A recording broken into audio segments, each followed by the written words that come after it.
แผนกโยธาธิการและขนส่งนครหลวงเวียงจันทน์ออกแจ้งการฉบับเลขที่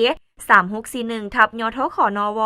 ลงวันที่21เมษายน2026เรื่องการปิดเส้นทางสี่แยกไฟแดงดอนนูนถนนไก่สอนพรหมวิหารว่าในการแก้ไขการสัญจรแออัดเพื่อลดผ่อนอุบัติเหตุในต่อหน้าตามเส้นทางถนนไก่สอนพรหมวิหารในวันที่1พฤษภาคม2026เป็นต้นไปแม้จะได้ปิดเส้นทางสี่แยกไฟแดงดอนนูนตันและจะได้เปลี่ยนทิศทางการสัญจรเส้นทางดังกล่าวโดยให้ปฏิบัติคือ 1. ผู้ขับขี่ที่สัญจรมาแต่เส้นทางหอพักซีเกมและเส้นทางหนองเวียงคำมีจุดประสงค์จะไปดอนนูนเมื่อมาฮอดจุดดังกล่าวแม้นให้เลี้ยวขวาแล้วจึงไปเลี้ยวกลับรถอยู่จุดเลี้ยวกลับหน้าห้านมั่นที่เจริญยนต์แล้วจึงสัญจรไปตามจุดประสงค์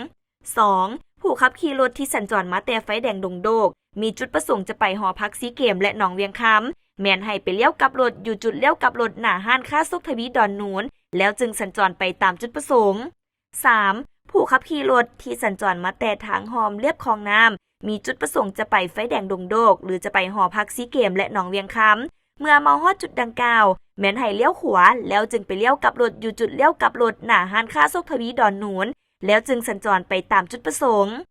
4. ส่วนผู้ขับขี่รถที่สัญจรมาแต่ทิศทางอื่นๆก็เช่นเดียวกันแม้นให้ปฏิบัติตามระบบการสัญจรที่ได้กำหนดไว้อย่างเข้มงวดฉะนั้นจึงขอความร่วมมือนำบรรดาทานพ่อแม่ประชาชนผู้นำใช้รถใช้ถนนจงมีความระมัดระวังในการสัญจรผ่านจุดดังกล่าวมอบให้แขนงขวาทางประสานสมทบกับแขนงขนส่งห้องการโยธาธิการและขนส่งเมืองไซฮานีกองห้อยจราจรเมืองไซฮานีองค์การปกครองเมืองไซฮานีองค์การปกครองบ้านดอนนูนและภาคส่วนที่เกี่ยวข้องร่วมกันโฆษณาเผยแพร่ให้รับรู้โดยทั่วถึงกัน